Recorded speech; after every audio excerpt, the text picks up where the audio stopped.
Is there anything you would like to add to any of the discussions, Jan?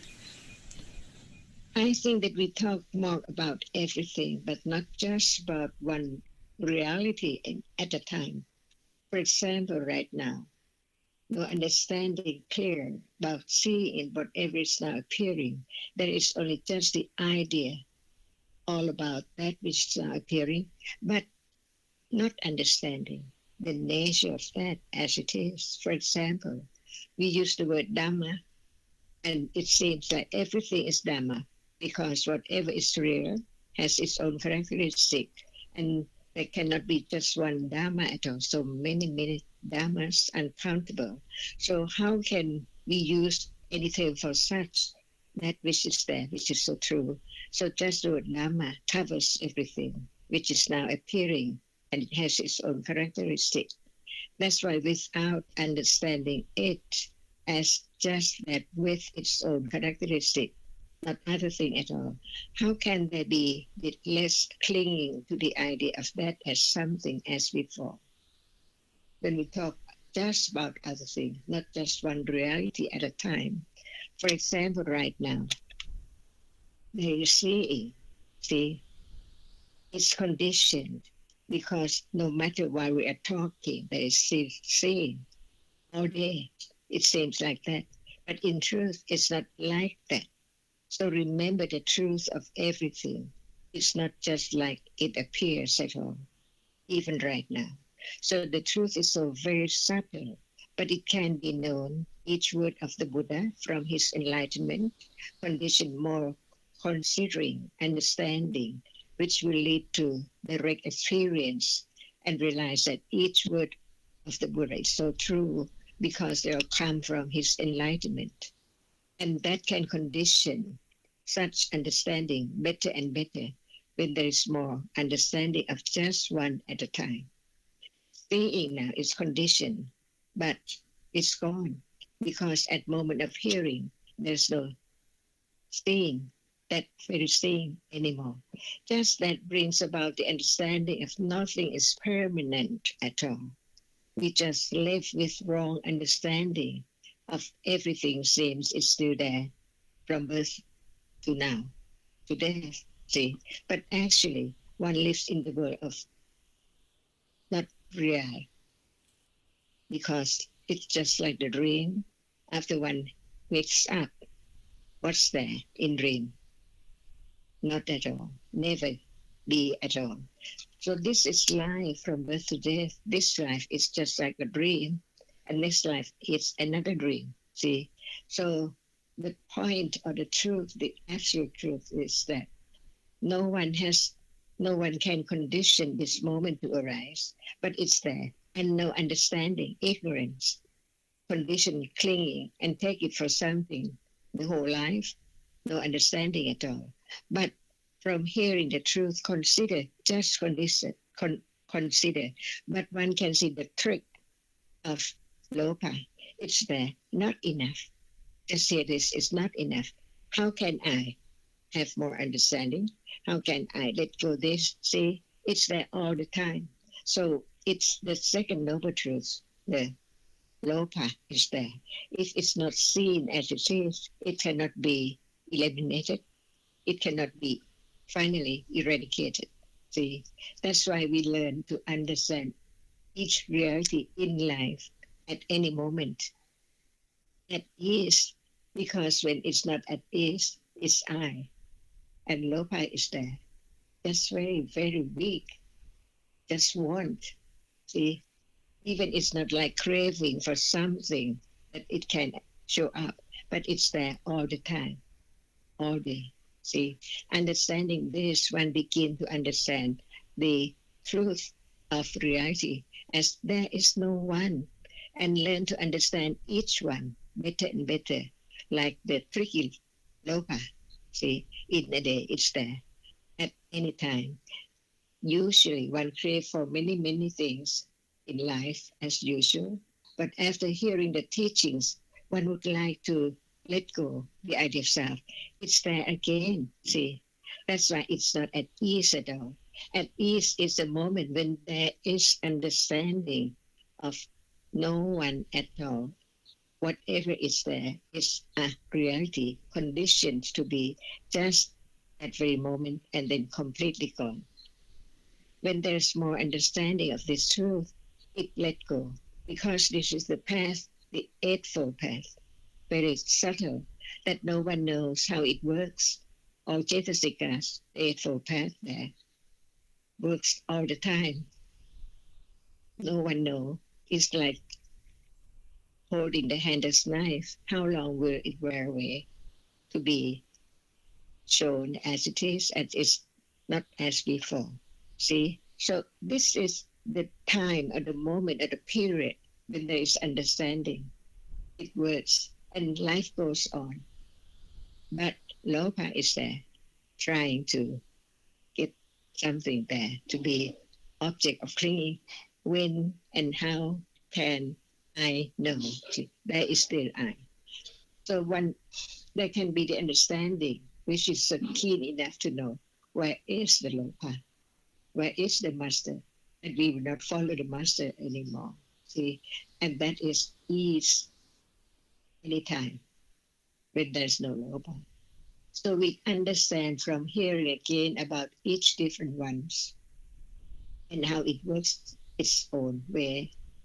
Even Panya is now working. Who knows how much until at ease, very natural. But it takes time because at the very beginning, the path is rough, not just easy enough, or what to say, smooth enough. See, but as the Panya develops on and on, it's so very easy because there's no lopa or attachment into it. Never mind how long there's no direct awareness, but when it's there, it understands that no one can make it arise, and it has to be such this way only, no other way. See, so that's why understanding more about what's now appearing is the only way. Like there is seeing, and we think about other things. What about understanding that seeing sees only that which impinges on it, not the whole range of light or color to be some sign or mark to take it for something at all.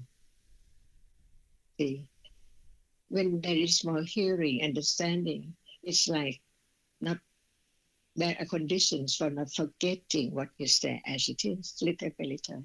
By conditions, so one understands that it's conditioned.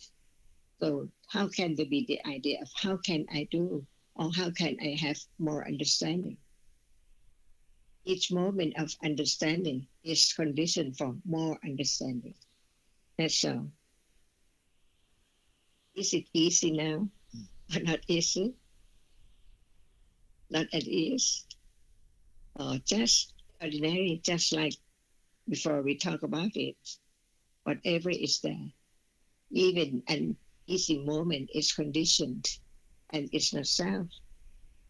There are different realities, akusla cetasikas and the anyasmara cetasikas learn more to let go more about clinging to it as it's still me. At moment of understanding, it's not there. And then it comes again by conditions to understand that each reality is not self. Each one is anatta, not anything, not anyone at all. Little by little.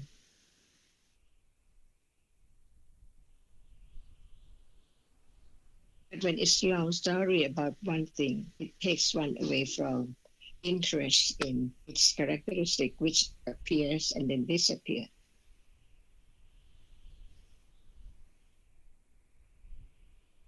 What appears now is not there anymore.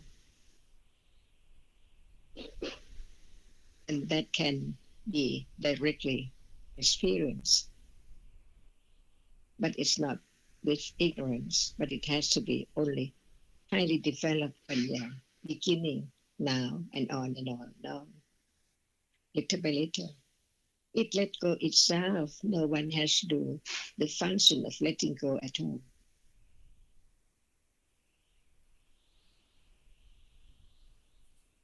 But since it has been accumulated so long, years and years, 100,000 years, so how can it be eradicated so very soon? But each moment of understanding, it let go, the clinging and ignorance, little by little. So now we know that what is there is conditioned. This is the beginning. No one can make it arise. What arises falls away unknowingly, but it can be like directly known when Panya develop more. When there's no clinging, letting go now, who knows whether the Panya is enough to directly experience the truth? But actually, such questions appears the ignorance and not enough understanding of that which is now appearing. That's why sometimes I think when we use the word that person does not understand Dhamma, it's not strong, it's true. Because if one understands Dhamma, knows Dhamma, there's no doubt, no attachment to have such result or to get rid of the idea of self. So it's so common to say Dhamma is not known until Panya develops enough. Because there is seeing, but seeing is not known as it is. There is thinking, wishing, liking, not known. Because right understanding is not enough.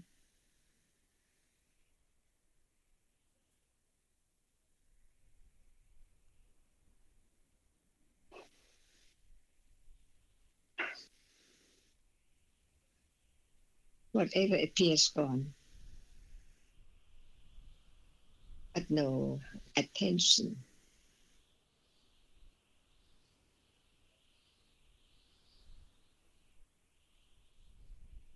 Any reality right now.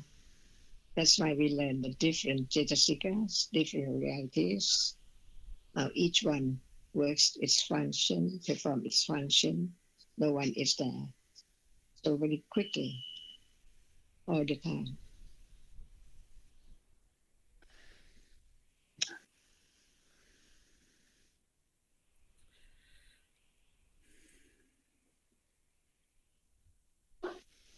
Even this moment seeing is that moment of learning, considering the reality which experiences. See, it's in the book. It's said many, many times, but it's not the moment of beginning to study, beginning to learn the characteristic which now experiences an object, to understand the difference between that which experiences and that which is not experienced, which cannot experience anything. No one there. They are the absolute truth, absolute reality. No one can change their characteristics.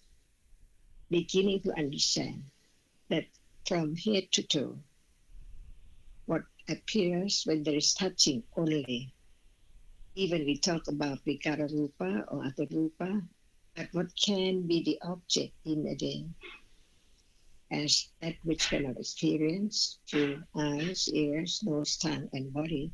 Learn to understand all, whatever is there, from one to one, little by little. For example, at this moment, touching is that which what we are talking about from the very beginning to the end. It's there, so short, and then it's gone. And it can be known without panya as usual when no hearing the word of the truth of the Buddha at all. Just touch, no understanding, taking it for something. But when there is understanding from hearing the truth, right understanding begin to understand it depending on conditions, whether there can be understanding of this as just that. Just that means after there's no touching, after it appears, it's not there anymore, no matter where in the world or anywhere. The new one is not the same old one, previous one, all the time. The breaking world from moment to moment.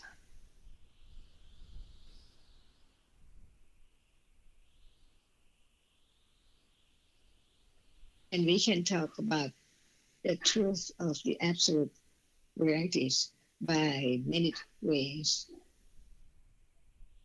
different manners, by way of Tatu, by way of Ayatollah, by way of Arya Satya. They are the truth of what is there now.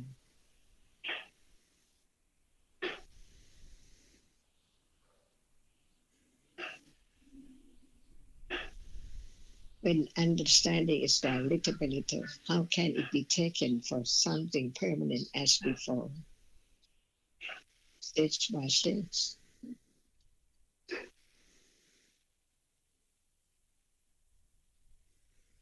Until its moment of what is there is not that which has been taken for something as usual. It's only that which can be seen so very rapidly.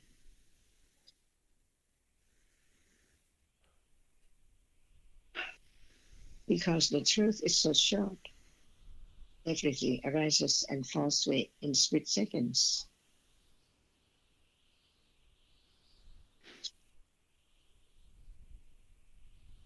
At ease, feel no trouble. And there is then understand the way it is, little by little.